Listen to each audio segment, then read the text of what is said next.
Established in 1872, the Yellowstone National Park is located mainly in Wyoming, but extends into Montana and Idaho. The park is home to a wide range of wildlife, including grizzly bears, wolves, bison and elk, and is known for its geothermal features, including the Old Faithful Geyser. Covering over 2 million acres, Yellowstone sees around 4 million visitors yearly, all eager for the unspoiled landscapes, hot springs, rivers, and vast wilderness on offer. Although on average 2 people are injured by a bison and 1 by a grizzly bear each year at Yellowstone, according to the National Park Service, there's something else far more dangerous, but to fall victim to it, you have to be doing something you probably shouldn't. On the 7th of June 2016, 23-year-old Colin Scott and his sister Sable visited Yellowstone National Park. Although swimming is permitted at your own risk in several areas throughout the park, the Norris Geyser Basin is not one of those places. As the oldest, hottest, and most dynamic of Yellowstone's thermal features, the Norris Geyser Basin is extremely dangerous, the ground is thin, and the water is often boiling and sometimes acidic. Tourists must stay on the more than 1.5 miles of boardwalks. However, according to a BBC article, Colin and his sister left the boardwalk despite the warning signs and wandered off searching for a place to soak.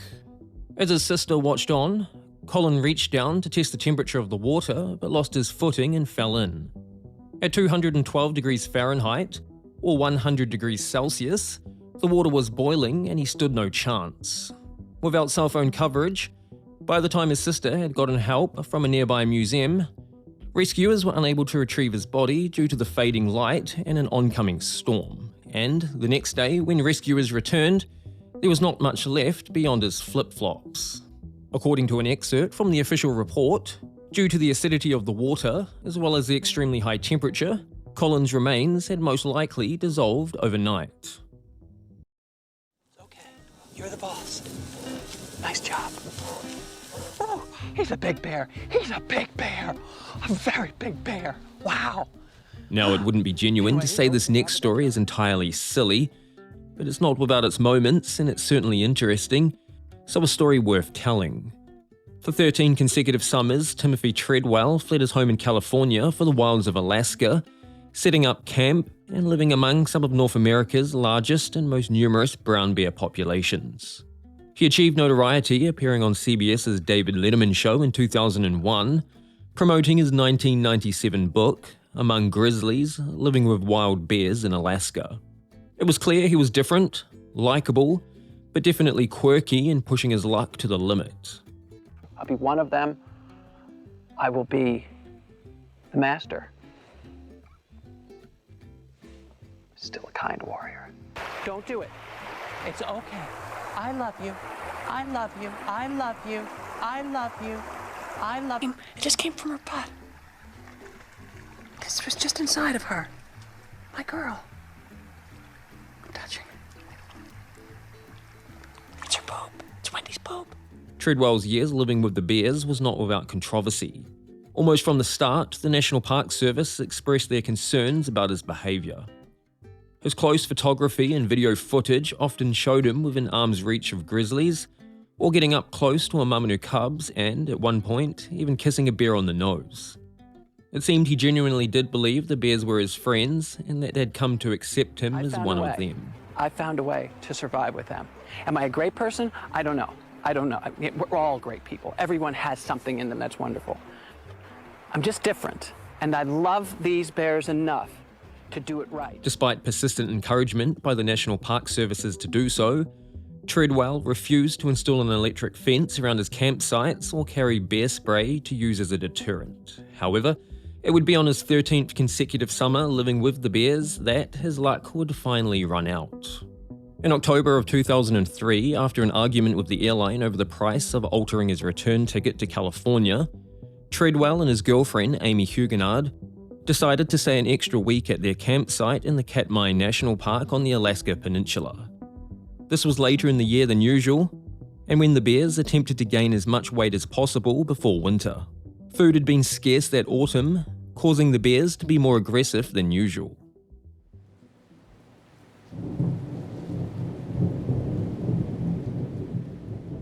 On the stormy night of October the 5th, 2003, a large 28-year-old grizzly known as Tagged Bear 141 entered Tim and Amy's camp.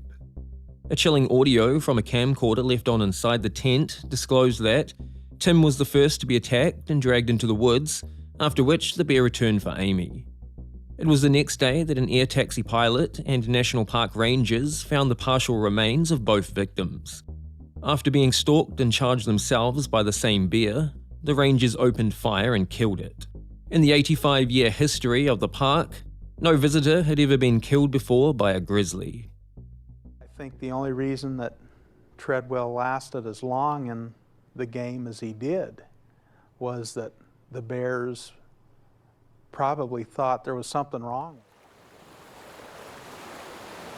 The only thing more dangerous than a person who doesn't know what they're doing is a person who thinks they do but doesn't. Now, I promise to tell you who this guy is shortly. Born on the 31st of March 1962, he was an American businessman and engineer, best known for this high-profile tragedy. A descendant of two signers of the Declaration of Independence, Benjamin Rush and Richard Stockton, as a child he dreamed to be an astronaut and the first person to land on Mars. In 1984, he earned his Bachelor of Science degree in Aerospace Engineering from Princeton University and briefly became a flight test engineer on the F-15 program at McDonnell Douglas. In 1989, he received a Master of Business Administration from the University of California, Berkeley. So, what's an aviation expert with a Master's in Business supposed to do when he grows up? The answer? Charge four billionaires $250,000 each for a trip to the Titanic in what essentially amounted to a high-tech trash can made of carbon fiber.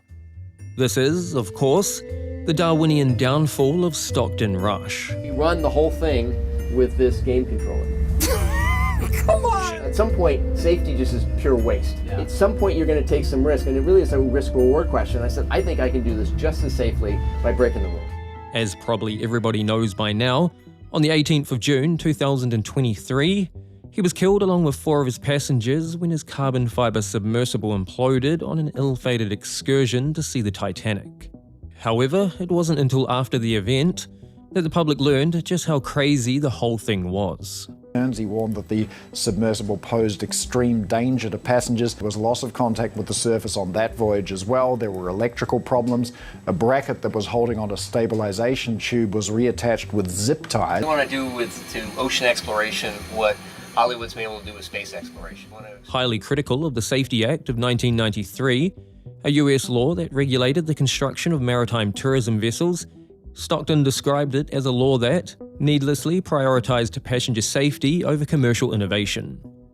The Titan, owned and operated by Ocean Gate Expeditions, founded by Stockton Rush, first took passengers to the Titanic in 2021.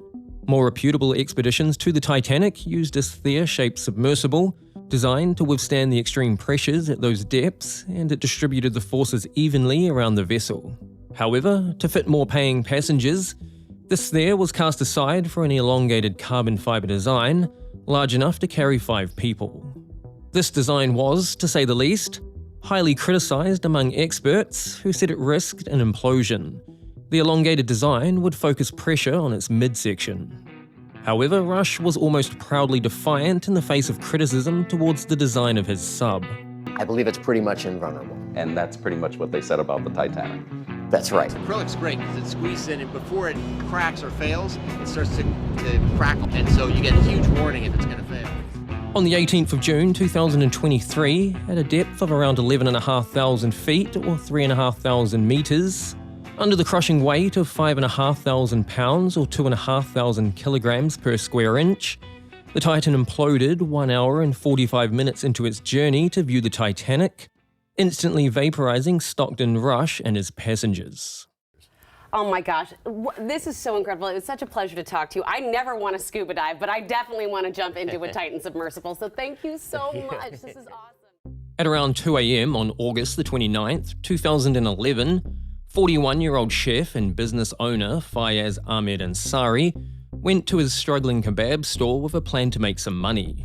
However, that plan wasn't selling lamb and chicken covered in lettuce, chickpeas and yogurt sauce. He had taken out a £250,000 business interruption policy in the weeks prior. He planned to start a small fire, claim on the insurance, and be back up and running in just a few weeks. As the old saying goes, crime never pays. In fact, the only thing Fayez was getting from this endeavour would be the Darwin Award. Assisting Fayez that evening was his 25-year-old roommate and employee Shahbaz Khan. Driving the getaway vehicle was their friend and female accomplice, 25-year-old Merwish Yassin. Arriving at Cam's King of the Grill on Narborough Road in Leicester, England, the two men doused the kitchen with 3.5 gallons or roughly 14 litres of petrol. Unbeknownst to them, several eyewitnesses had already spotted their dodgy behaviour. At around 2:22 a.m, as Shahbaz Khan waited in an alleyway outside, Fayez lit a match to set his shop on fire. However, likely having turned on a gas line too, what was meant to be a small fire became a large explosion. A witness to the blast said a ball of flames blew fragments of metal, rubble, and shards of glass everywhere, and a passing taxi was even hit by shrapnel. Unsure of the fate of their friend, Khan and Yassin hopped in the getaway car and gapped it home. But, according to an article in the Daily Mail, the pair were unceremoniously arrested just 30 minutes later. The fate of the main antagonist, Fayez Ansari, last seen inside the kebab shop right before the explosion, remained a mystery. It was the next day that workers clearing the mess discovered the 41-year-old's body lying under the rubble. He wouldn't be getting his insurance money, but on the positive side, he'd put forward a solid case for the Darwin Award. His two accomplices, however, were charged and found guilty of manslaughter and sentenced to 8 years in prison.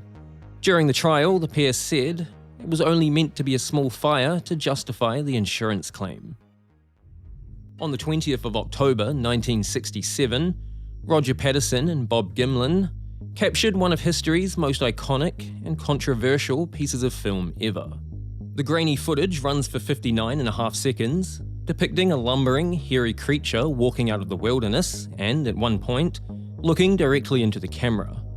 To the fans, it's clear proof of Bigfoot or Sasquatch and is one of the best short films ever. But to many more, it's simply an elaborate hoax. Apparently taken while on horseback, the film was captured in the Six Rivers National Forest, around 25 miles northwest of Orleans in California.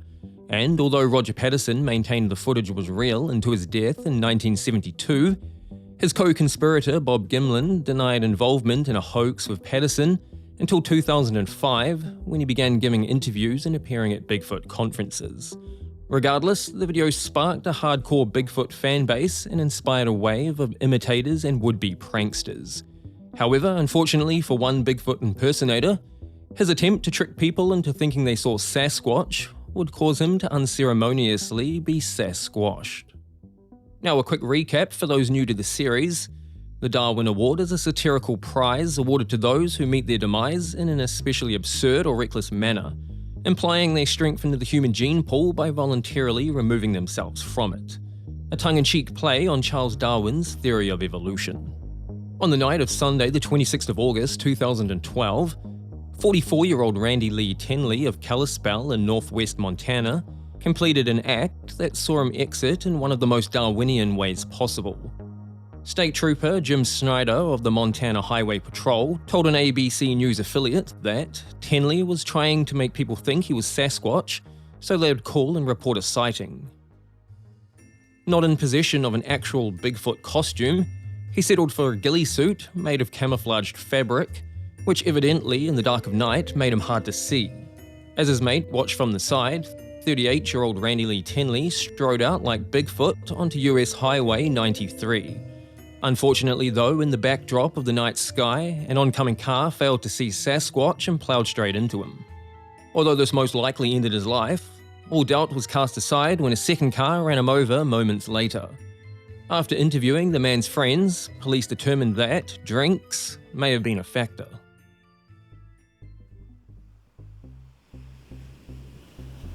Now, this next story isn't quite a Darwin Award, as the main character managed to walk away alive, albeit minus one leg. But it's about as close as you can get without actually winning, and it's a story worth telling. Cape Town, nestled at the southern tip of Africa, boasts some of the world's most stunning beaches, drawing swimmers and surfers to its vast and inviting waters. The allure of the Atlantic meets golden sands in a perfect blend for water enthusiasts, from surfing to swimming and other activities. However, it's more than just humans attracted to these waters. Cape Town is home to a noteworthy population of great white sharks, and although attacks there are relatively rare, unlike the great white sharks of Southern California, the Australian and South African populations tend to be slightly more aggressive. No need to worry though. Authorities have implemented several precautionary measures to detect sharks and alert swimmers and surfers of their presence before any interaction can occur. However, a warning can't save you if you choose to ignore it. It was a sunny and bright day on Wednesday, the 28th of September 2011, when 42-year-old British expat Michael Cohn went to Fishhook Beach in Cape Town for a swim. Unfortunately though, a large great white shark was also present at the beach that day, prompting lifeguards to raise white flags and sound sirens to warn swimmers not to enter the water. The same shark captured here on amateur video. Regardless, Michael entered the water anyway, perhaps banking on the idea that sharks don't have a taste for the British. As far as I can find, no one has died from a shark attack in British waters for over a century, if ever. However, in the waters of South Africa, people apparently just taste better. Ignoring the warning signs, according to an NBC article, he swam more than 50 meters or 165 feet from shore, and to make matters worse, was the only one in the water. A shark spotter on the beach was warned by another that someone had entered the water. However, before Michael could be reached, the great white shark bit off his right leg above the knee and caused major damage to his left. This image was him being pulled from the water in the moments after, as rescuers risked their lives to save his. I took off my shirt, applied it directly to the wound, and after that I just took off my belt and applied it on his leg. I just used it as a tourniquet. He was airlifted to hospital where, according to The Guardian, he required 7 litres or 1.8 gallons of blood. It's been highlighted to me in the comments section that the vast majority of my Darwin Award winners across the series have been male. So, in the interest of modern equality, there's this next story. The T-top car, known for its distinctive T-shaped roof panels, gained popularity in the 1970s and 1980s. Muscle cars like the Chevrolet Camaro and the Pontiac Firebird helped make the design iconic, especially among car enthusiasts and young people. Featuring 2 removable panels, creating an open-air feel above the driver and passenger, the solid bar running down the middle creates a T-shape. Though its appeal waned in recent years, the T-top remains a symbol of a bygone era of American car culture. On Saturday, the 14th of August 2010, 20-year-old Kalida Nicole Hicks and a friend were driving along Kentucky Highway 519 north of Moorhead in a T-top. When feeling like a break from driving, most of us will pull over and switch seats. However, Kalita and her friend decided they'd get a little creative. Driving in a T-top, Kalita attempted to exit the driver's seat by climbing up and out and over the T-top. However, as she did, her foot slipped and hit the steering wheel, causing the car to veer to the left. Sliding into the passenger seat below, her passenger grabbed the wheel and corrected it sharply to the right. With a sudden jerk, Kalita lost her balance, flew from the car and slammed into a guardrail. She was rushed to the University of Kentucky Hospital where, according to the Associated Press, died while undergoing surgery. With no harness and no second chances, free solo climbing is a test of human limits. Climbers face sheer rock walls without ropes or safety equipment. For those who push the boundaries, one mistake can be fatal, and that risk became a reality in this next story. Now, I did wonder if it was a bit harsh to include it in the video, but I think it's fair game for commentary and opinion when you're doing something so obviously dangerous. Very few free soloed harder or as often as 31-year-old Austin Howell. He had a modest following on Instagram and in 2015 enjoyed a viral moment after being filmed climbing Dopey Duck at Short Off Mountain, barefoot, naked, and without a rope. Although, as crazy as it appears, it was the tip of the iceberg regarding the extreme nature of his other free soloing endeavours. However, It had almost came to nothing after a fall from the University of Houston's indoor rock wall in 2008. After falling 35 feet, he fractured 3 vertebrae and several bones in both feet. However, the experience only seemed to fuel his passion, becoming ever more obsessed with climbing. Interestingly, his first free solo was entirely unintended. After accidentally leaving his climbing gear behind at Texas Crude, a moderate 40-foot crack at Enchanted Rock, he decided to do it anyway, saying to a friend, "I'm about to do something so incredibly stupid that obviously I'm never going to do it again." However, the very next weekend he soloed 32 different routes, and soon after dropped out of college to climb full-time. He had another brush with death on Mother's Day in 2015 when attempting the infamous El Capitan in Yosemite National Park. Fortunately, using ropes on this occasion, he fell around 20 feet when a piece of his equipment gave way and he landed on his head. He was airlifted to hospital, suffering fractures to his wrist, his right shoulder blade, 5 vertebrae in his skull, along with destroying his left eardrum, from which he would never hear from again. However, the event had done nothing to curb his enthusiasm, and perhaps, being the enigmatic character he was, only made him more bolder. His father once said to him, "Son, you know what's going to happen if you keep doing this, right?" To which he replied, "Yeah, Dad, I thought it all through, and I'm willing to take the consequences of my actions." It was around 11:46 AM on the 30th of June 2019 when his luck would finally run out. While climbing the most challenging part of Linville Gorge on Shortoff Mountain, he lost his grip and fell more than 80 feet into a gully. Emergency services attempted CPR when they arrived, but unfortunately the fall had killed him. 2 climbers, Riley Collins and Jay Massey, were making their way down when they spotted him right before it had happened. "I knew it was him because I followed him on Instagram and he always wore that same shirt and that cap." After witnessing him slip, Collins said he simply heard him yell no. That was the only thing he said. He didn't scream or anything on the way down. He kind of knew it, I guess. On the 25th of August 2010, a small plane operated by Silliest crashed on a routine flight in the Democratic Republic of the Congo.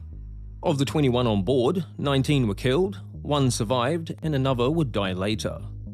The aircraft, Alet L-410, crashed on final approach into Bandundu, a small Congolese city of around 130,000 people. Initially, investigators suspected the aircraft had simply ran short of fuel due to the lack of fire at the scene. However, as I mentioned at the top of the story, there was 1 survivor. And, after recovering enough to speak, the story they told the police of the moments right before the crash would go to show that sometimes the truth is often stranger than fiction. Captained by Belgian national 62-year-old Danny Philmott, who also owned the airline, the L-410 twin-engined turboprop, manufactured by Czech aircraft maker Let, began its journey in Kinshasa, the Congolese capital, earlier in the day. Having completed 3 legs already, the 4th was to be from Semendoi to Bandundu in the west of the country. However, unbeknownst to everyone else, one of the 18 passengers had snuck on a 4-legged friend inside a duffel bag. It was in the final approach into Bandundu that, according to the sole survivor, a small crocodile escaped the duffel bag and ran through the cabin, causing panic among the passengers. And in what can be described as a Darwin Award of group-sized proportions, the flight attendant rushed toward the front, followed by most of the 18 passengers. The sudden shift of weight tipped the plane off balance, the pilots lost control, and the aircraft crashed just short of the airport. The captain, first officer, and flight attendant were all killed, as were 17 of the 18 passengers. Along with the human survivor, the crocodile made it out alive too, only to be killed by authorities later. Now for a shorter honourable mention to finish up with. This next story is what happens when the Darwin Award collides with instant karma in spectacular fashion. Animal lovers and social justice warriors rejoiced in the spring of 2019 when an unlucky rhino poacher died a grisly and unusual death in Kruger National Park. Of the approximately 23,000 rhinos in Africa, around 20,000 live in South Africa, and nearly 80% of those reside in Kruger National Park. Needless to say, it's ground zero with around 300 poached each year. In May of 2019, a rather noteworthy poaching incident took place when 5 armed men snuck into Kruger National Park. According to a BBC article, their plan was to shoot a rhino, cut off its horn, and sell it on the black market. However, things didn't go to plan. Shortly after entering the park, before they could get their hands on any rhino horn, a herd of elephants charged the men, and although 4 of them escaped, 1 of them got trampled. For context, an adult elephant weighs between 2 and 7 ton. It would be a full 3 days after the incident that officials found nothing more than a skull and a pair of trousers. While being trampled likely killed him, it was the lions that got to him in the end. Kruger National Park's managing executive Glenn Phillips expressed his condolences to the victim's family in an unprecedented move. That said, his response was far different than those posted on social media by irate animal lovers. They mostly said things like, "It's a shame all 5 didn't die. I hope the lions had seconds and they deserved it." That's all the stories for today, and if you know a Darwinian tale you think needs telling, let me know in the comments and it may make a future one. If you enjoyed today's video, I'd love it if you subscribed and joined me for the next one. To watch another of my Darwin Award videos, you can click the link on screen. And, as always, thanks for watching.